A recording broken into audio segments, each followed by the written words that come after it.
নমস্কার বন্ধুরা, আমি চন্দ্রিমা। সামনেই আসতে চলেছে ধনতেরাস।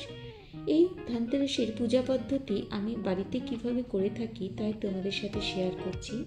বন্ধুরা, ভিডিওটি ভালো লাগলে লাইক, কমেন্ট ও শেয়ার করো আর সাবস্ক্রাইব করে বেল আইকন প্রেস করে পাশে আমার বন্ধু হয়ে থেকো। হিন্দু ধর্মে ধনতেরাসের বিশেষ তাৎপর্য রয়েছে। এই দিনটি অত্যন্ত শুভ। অর্থ ধন সম্পদের দেবতা কুবেরের আরাধনা করা হয় এই দিন। এই দিন কুবেরের সাথে লক্ষ্মী গণেশেরও পুজো করা হয় এবং এই দিনে দেবতাদের চিকিৎসক ভগবান ধন্বন্তরী জন্মগ্রহণ করেছিলেন বলে মনে করা হয়, তাই একে ধন্বন্তরী জয়ন্তীও বলা হয়ে থাকে। এই বছর ত্রয়োদশী তিথি লাগবে 18ই অক্টোবর, বাংলার 31শে আশ্বিন শনিবার দিবা 1টা 21 এবং স্থায়ী হবে 19শে অক্টোবর, বাংলার 1লা কার্তিক রবিবার দিবা 1টা 54 পর্যন্ত। ধনতেরাসের পুজোর শুভ সময় হচ্ছে 18ই অক্টোবর, বাংলার 31শে আশ্বিন শনিবার সন্ধ্যে 7টা 16 থেকে 8টা 20 পর্যন্ত। ধনতেরাসের দিন কেনাকাটার শুভ সময় হচ্ছে 18ই অক্টোবর, বাংলার 31শে আশ্বিন শনিবার দুপুর 1টা 51 থেকে 3টে 18 পর্যন্ত এবং সন্ধে 6টা 11 থেকে 8টা 41 পর্যন্ত। জমদীপ দানের শুভ সময় হলো 18ই অক্টোবর, বাংলার 31শে আশ্বিন শনিবার সন্ধে 5টা 7 থেকে 6টা 43 মধ্যে। আমরা সাধারণত 13 সংখ্যা, যাকে কিনা প্রায়শই অন্যত্র অশুভ বলে মনে করা হয়, কিন্তু এই দিনে এর বিশেষ অর্থ রয়েছে। বলা হয়ে থাকে যে ধনতেরাসে আপনি যা কিছু করেন বা কিনবেন তা 13 গুণ প্রতিদান দেয়। তাই কেনাকাটা, দান অথবা নতুন অভ্যাস শুরু করা বা নতুন কিছু করা সব কিছুই এই দিন অত্যন্ত শুভ বলে মনে করা হয়। শুভ দিনে আমি এখানে একটু রঙ্গোলি করে নিয়েছি। তারপরে স্নান সেরে শুদ্ধ বস্ত্রে ঠাকুর ঘরে এসে আসনে উপবিষ্ট হয়েছি। চারিদিকে গঙ্গাজল ছিটিয়ে নিয়েছি। ফুল, বেলপাতা, মালা, গোটা ফল ও পূজার উপাচারে গঙ্গাজল ছিটিয়ে নিয়েছি। এবার আসন প্রস্তুত করেছি। কাঠের চৌকির ওপর গঙ্গাজল ও চন্দন ছিটিয়ে নিয়ে তার উপর নতুন বস্ত্র পেতে নিয়েছি। এরপরে কিছুটা অখণ্ড আতপ চাল ও ফুল দিয়ে জায়গাটা সুন্দর করে পবিত্র করে নিয়েছি।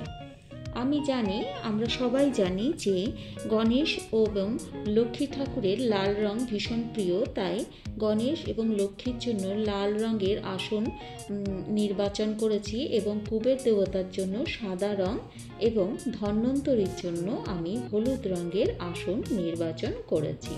এইভাবে সুন্দর করে সব দেবতাদের আসনে উপবিষ্ট করেছি। আমি এখানে একটু প্রদীপ দিয়ে নিয়েছি আর ধূপ জ্বালিয়ে নিয়েছি। অগ্নি দেবতাকে একটু পুষ্প নিবেদন করেছি।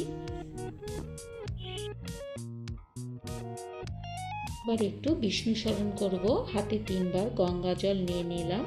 3বার গঙ্গাজল নেওয়ার পরে এরপরে আমি বলবো নমো বিষ্ণু, নমো বিষ্ণু, নমো বিষ্ণু। একটু জল দিয়ে হাতটা ধুয়ে নিলাম। নিয়ে হাত জোর করে বললাম ওম অপবিত্র পবিত্র বা সর্বাবস্থাং গত পিবা য সরেত পুণ্ডরীকাক্ষং সবাচ্য অভ্যন্তর সূচি নমঃসূচি নমঃসূচি নমঃসূচি। এখানে তোমাদের বলে রাখি যে এই ধনতেরাসের পবিত্র সময়, শুভ সময় এবং কখন শুরু হচ্ছে কখন শেষ হচ্ছে, জমদীপ দানের শুভ সময় এবং পদ্ধতি নিয়ে আমি একটি ভিডিও পোস্ট করেছি, সেটা তোমরা অবশ্যই দেখে নিও। এবারে আমি এখানে একটি স্বস্তিক চিহ্ন আঁকবো।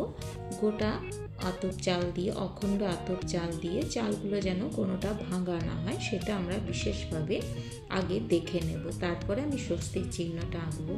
যদি স্বস্তিক চিহ্ন আঁকতে কারোর কোনো অসুবিধে হয় তাহলে আমরা কিছুটা আতপ চাল ছড়িয়ে নিয়েও এই কাজটা করতে পারি। তো যেটা তোমাদের সুবিধে সেটা করো। যদি করতে পারো তাহলে অবশ্যই একটা স্বস্তিক চিহ্ন এই শুভ দিনে এঁকো, তাহলে খুবই ভালো হবে। আর যদি না পারো তাহলেও কোনো অসুবিধে নেই। একটু গোটা আতপ চাল ছড়িয়ে তার উপরে তোমরা প্রদীপটা বসাবে। তো এইভাবে আমি দেখো আতপ চালটা দিয়ে কীরকম প্রথমে এরকম করে করে নিলাম, তারপরে এইভাবে করছি। তোমাদের যদি কোনো অসুবিধা হয় দেখে দেখে জিনিসটা করতেই পারো। এবার একটি পরিষ্কার কাপড়ের উপরে একটু শুদ্ধ জল নিয়ে নিলাম, অগরু নিলাম আর গোলাপ জল নিলাম। এবার আমি দেবতাদের স্নানাবিধি সম্পন্ন করব। আর যদি তোমাদের কাছে কোনো পিতলের বিগ্রহ থাকে তাহলে অবশ্যই তোমরা পঞ্চামৃত দিয়ে অভিষেক করাতে পারো, কিন্তু আমার কাছে যা আছে তাই আমি একটা কাপড়ের মধ্যে জল, শুদ্ধ জল নিয়ে এইভাবে স্নানাদি সম্পন্ন করলাম। আমি একটু গণেশ ঠাকুর ও লক্ষ্মী ঠাকুরকে সিঁদুর পরিয়ে দিলাম, আর তারপরে আমি একটু লাল চন্দনও লক্ষ্মী গণেশকে পরিয়ে দিলাম। জয় মা, জয় গণেশ। এবার আমি কুবের দেবতাকে একটু সাদা চন্দনের তিলক পরিয়ে দিলাম, আর ধন্বন্তরীকেও আমি সাদা চন্দনের তিলক পরিয়ে দিলাম। এবারে নতুন বস্ত্র হিসেবে ধন্বন্তরী দেবতা, কুবের দেবতা ও লক্ষ্মী গণেশকেও আমি মৌলি সুতো নিবেদন করলাম নতুন বস্ত্র হিসেবে। আর তারপরে গণেশ ঠাকুর, কুবের দেবতা এবং ধন্বন্তরী দেবতাকে আমি পইতে নিবেদন করলাম, আর গণেশ ঠাকুর কাছে আমি একটু দূর্বা নিবেদন করলাম। তারপর চন্দন সহযোগে মালা ঠাকুরদের পরিয়ে দিলাম। এবার মঙ্গল দ্রব্য হিসাবে 3টে পান, কাঁচা হলুদ, সুপুরি, লক্ষ্মী কড়ি আর টাকা এবং গোটা আতপ চাল, আমি এখানে 11 টাকা দিয়েছি। তোমরা তোমাদের মতো করে যে কোনো টাকা দিতে পারো, 51, 501 যেভাবে হোক দিতে পারো। আর এখানে মা লক্ষ্মীকে নিবেদন করে আমি নিচে রাখলাম, উপরে রাখার জায়গা নেই বলে।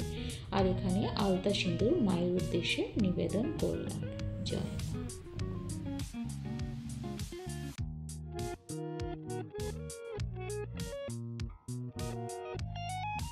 গোটা ধনে একটা পাত্রে পরিপূর্ণ করে ঠাকুরের কাছে নিবেদন করতে হয়, আর সেই ধনেটা কি করবে আমি পরে বলে দিচ্ছি। আর দেখো মা লক্ষ্মীর কাছে আমি দেব গোটা আতপ চাল, হলুদের গাঁট, লক্ষ্মী কড়ি, সুপুরি, এগুলো দিয়ে 16 আনা দিয়ে ঠাকুরের কাছে নিবেদন করলাম। আর এটা দিয়ে কি করব সেটা আমি পরে বলে দিচ্ছি। আর একটা জায়গায় ছোট্ট একটা পাত্রে আতপ চাল, অখণ্ড আতপ চাল নিয়ে তার উপরে একটা 16 আনা দিয়ে ঘিয়ের প্রদীপ জ্বালিয়ে মা লক্ষ্মীর কাছে নিবেদন করি। এটা আমাদের বাড়ির রীতি, সেই অনুযায়ী আমি স্বস্তিক চিহ্নের উপর রাখলাম।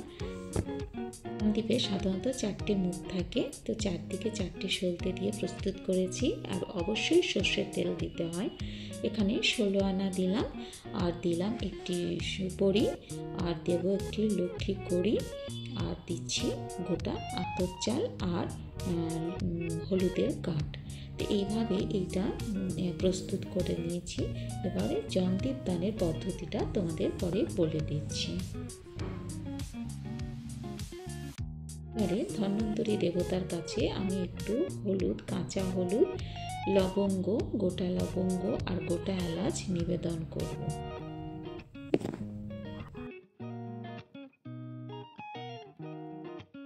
লক্ষ্মীর কাছে এই পূর্ণ পাত্রটি আমরা এইভাবে লাল কাপড়ে মুড়ে আলমারিতে রেখে দেব। পরের বছর ধনতেরাসের সময় আবার এটি বার করে চালটে পাল্টে আবার এই জিনিসগুলো ধুয়ে ব্যবহার করতে পারি, বা নতুন জিনিসও দিতে পারি। আর দেখো এটা কিন্তু আমাদের গৃহে শ্রীবৃদ্ধি ঘটায়, ধনধান্যে পূর্ণ হয়ে যায় আমাদের সংসার, এই বিশ্বাস থেকেই কিন্তু আমরা এই কাজটা করে থাকি। আর দেখো এখানে রাখা হয়েছে গোটা ধনে। এই গোটা ধনে আমরা পুজোর পরে কোনো টবে ছড়িয়ে দিতে পারি কিংবা মাটিতেও দিতে পারি। আর যদি সেই অবস্থা না থাকে তাহলে অবশ্যই আমরা পুকুরে ওটা ভাসিয়ে দিতে পারি, তবে মাটিতে লাগিয়ে দিলে খুবই ভালো বলে মনে করা হয়। এই শ্রীবৃদ্ধির সঙ্গে সঙ্গে আমাদের সংসারেরও শ্রীবৃদ্ধি ঘটে। আর মহা ঔষধ হিসেবে যেগুলো দেওয়া হয়েছে লবঙ্গ, কাঁচা হলুদ এবং এলাচ, এটা আমরা বাড়িতে ব্যবহার করতে পারি। আমরা গণেশ দেবতাকে পুষ্প নিবেদন করব। ওম গাং গণপতায়ে নমঃ এই বলে 3 বার আমি পুষ্প নিবেদন করব গণেশ দেবতাকে। গণেশ ঠাকুরের প্রণাম মন্ত্র।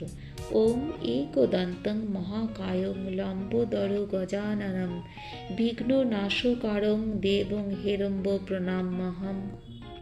মা লক্ষ্মীর উদ্দেশ্যে পুষ্প নিবেদন।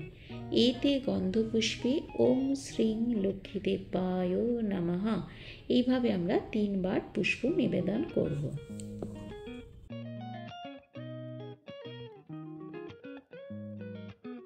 আর মহালক্ষ্মীর প্রণাম মন্ত্র। ওম শ্রীং হিং শ্রীং কমলে কমলালয়ে প্রসীদে প্রসীদে। ওম শ্রীং হিং শ্রীং মহালক্ষ্ময়ে নমঃ। কুবের দেবতার উদ্দেশ্যে সাদা ফুল নিবেদন। ওম শ্রীং কুবেরায় নমঃ।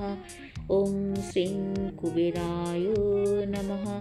ওম শ্রীং কুবের দেবতার প্রণাম মন্ত্র। ওম ধনদায় নমস্তভ্যং নিধি পদ্মাধিপায় চ ভবন্তু তৎ প্রসীদন্মে ধনু ধন্যাদি সম্পদ। এবারে সাদা চন্দন দিয়ে তুলসী পাতা ধন্বন্তরী দেবতাকে নিবেদন করলাম। নারায়ণের কাছে তুলসী পাতা নিবেদন না করলে পূজা অসম্পূর্ণ থেকে যায়। ওম ধন্বন্তরী দেব্যই নমঃ। ওম নমো ভগবতে সুদর্শনায় বাসুদেবায় ধন্বন্তরয়ে অমৃত কলশ হস্তায় সর্বভয় নাশায় সর্বরোগ নিবারণায় নমঃ। আমি ভোগ নিবেদন করব। ধন্বন্তরী দেবতার জন্য হলুদ মিষ্টি, কুবের দেবতার জন্য সাদা মিষ্টি, লক্ষ্মী দেবের জন্য মিষ্টান্ন এবং গণেশ ঠাকুরের জন্য আমি লাড্ডু নিবেদন করলাম। এবার আমি গোটা ফল নিবেদন করলাম। গোটা ফল 5টাও দিতে পারি, 3টেও দিতে পারি। এখানে আমি 3টে ফল নিবেদন করলাম এবং আরতির জন্য জমদীপ প্রজ্বলন করলাম। জমদীপে 4টে সলতে আমি জ্বালিয়ে নিলাম। জমদীপ যখন আমরা জ্বালাবো, আরতি করব, আরতি করার পরে আমাদের বাড়ির প্রবেশের দক্ষিণ দিকে মুখ করে এই প্রদীপ স্থাপন করা হয়। এটি অকাল মৃত্যু এড়াতে এবং পরিবারকে নিরাপদ ও সুস্থ রাখতে প্রজ্বলন করা হয়। এই পবিত্র প্রদীপ সুরক্ষার প্রতীক ও দীর্ঘ জীবনের জন্য প্রার্থনার প্রতীক।